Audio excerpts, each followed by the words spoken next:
finance experts nandyan sa iyo. So nakikita nila, di ba? Oh,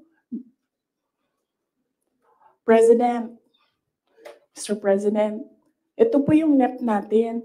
Pero pagdating po sa GAB, ganito na po yung nangyari. Di ba magtatanong ka na, ano nangyari? Bakit naging ganito? Di ba? O ako lang ba yun? Well, kung ako yun, ganun. Ano nangyari? Bakit na ganito na ang GAB? Pagdating ng Senate, ano nangyari? Tingnan nyo. Bakit ganito na? Pagdating ng BICAM, di ba? Merong daming insertions doon. Walang paper trail and then suddenly sa BICAM nandoon na. Uy, di ba magtatanong ka? Bakit ganito? Ano nang ginagawa sa budget? Well, hindi ko nakita yun Hindi ko lang alam kung alam niya. But there is an expectation that alam mo, kasi ikaw ang nag-submit ng NEP, nakita mo kung anong lumabas sa GAA. So there is an expectation na alam mo kung anong nangyayari sa budget. So merong president na, okay, ito yung NEP. Then after a few months, okay, ito yung GAA. Yung wondering kung alam niya kung ano nasa page 2.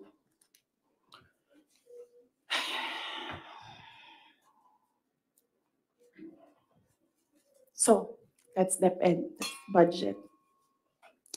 Ang huli is yung taong bayan. Okay? So, pwede ba, pag nakita nyo siya, sabihan nyo siya, alam nyo, don't ever mention her name or say na I was deceived by her, ganyan. Para hindi tayo nagaganito ba? Ayoko yung pag-usapan, yung mga ganito na bagay. So sabihin nyo sa kanilang lahat, huwag nyo na lang banggitin yung pangalan niya kasi pag binanggit niyo yung pangalan niya, lalabas yung drag me to hell press con. Pwede naman sana tumahimik na lang, no? O bakit kailangan mo pa sabihin na, nabudol niya ako.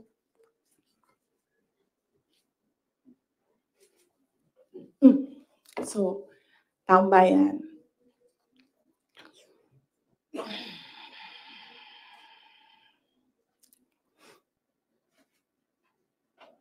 Magkasama kami nag-attend ng isang graduation. Truthfully, I wasn't feeling well. Kasi kinukulam nila ako. Andiyan na sila, umabot na sila sa kulam. Nagsama-sama na silang lahat. Kinukulam pa nila ako. So I wasn't feeling very well. Pero I had to go. Kailangan ko pumunta. Kasi para naman sa graduates yun. Hindi para sa akin yun. That's their happiest day. So nagsama kami. Nagsama kami. Katayo kami doon. And merong isang graduate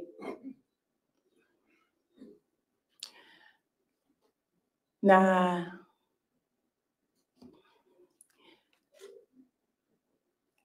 alam nyo, para sa akin, there was some sort of inappropriateness sa ginawa ng bata. Pero bata ito eh. So ikaw din, meron ka din dapat sana sigurong pag-intindi kung saan nanggagaling yung bata. And ang reaction mo, ang response mo, should be so that the child will learn a lesson. So meron isang graduate. Sabi nung graduate, Mr. President, can I have your watch? as a graduation gift.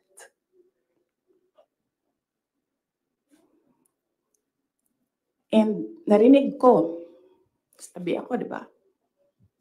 Narinig nung katabi ko. Narinig nung katabi ng katabi ko. But apparently, this guy, di niya alam kung ano isasagot niya. So ang ginawa niya, pinaulit niya sa bata. What did you say? So this time, syempre bata, hindi niya alam ba saan yung inulit ng bata, louder this time. Mr. President, can I have your watch as a graduation gift? Nasagot niya. Why? Why will I give you my watch? At that point, may sakit na ako. I wasn't feeling very well. Nandun lang ako, nakakatayo ako doon kasi may gamot ako. Gusto ko tanggalin yung ulo niya ba?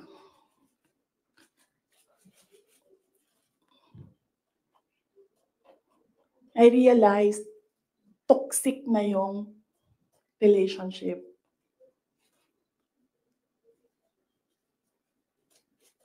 And it did not help na itong dalawang katabi ko, tumawa pa. Pinagtawanan pa nila yung bata. And I saw the humiliation sa face ng bata. I wanted to help him. Gusto ko sabihin sa kanya, itong relo ko na lang, relo ito ng Vice President, ito relo ng Presidente, pero I hope this will do. And then I realized na baka mas lalong mapahiya yung bata if I do that. So I just imagined myself cutting his head. Gusto ko, ganun din ang gusto ko gawin doon sa mga katabi ko. So na-realize ko, toxic na ito.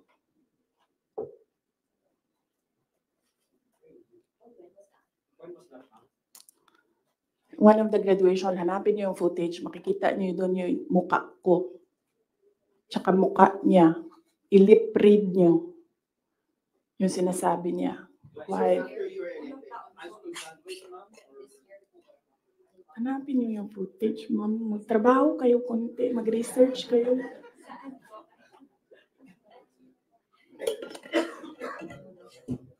So, gusto ko sabihin sa kanya, bago ko tanggalin ang ulo mo, yung batang yan yung magpapakamatay para sa bayan natin. Nag-aral yan ng 4 na taon, naghirap yan ng 4 na taon, walang tulog araw-araw para mag-training kasi mamamatay yan para sa bayan natin.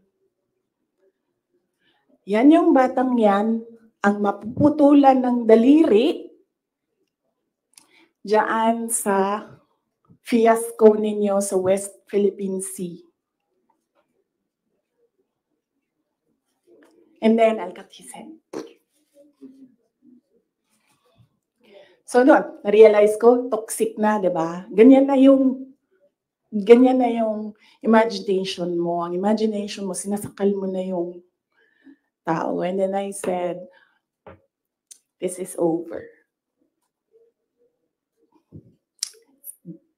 Tapos na. And then, so hindi pa natigil. Doon sa Tamayong, sa barangay Tamayong, sa Davao. Alala niyo? Pinupuk-puk nila yung mga tao doon. Hinampas, pinupuk. Doon sa diversion road ng Davao City, tinirgas nila yung mga tao doon. Isang tao lang ang hinahanap mo, ha? Bakit mo pukpukin yung 30? Bakit mo itirgas yung 100? Paano nag-surrender yung tao? Di ba kinausap lang? Kinausap lang siya. Mag-surrender ka. And then he said, okay, I will surrender. So anong purpose na pukpukin nyo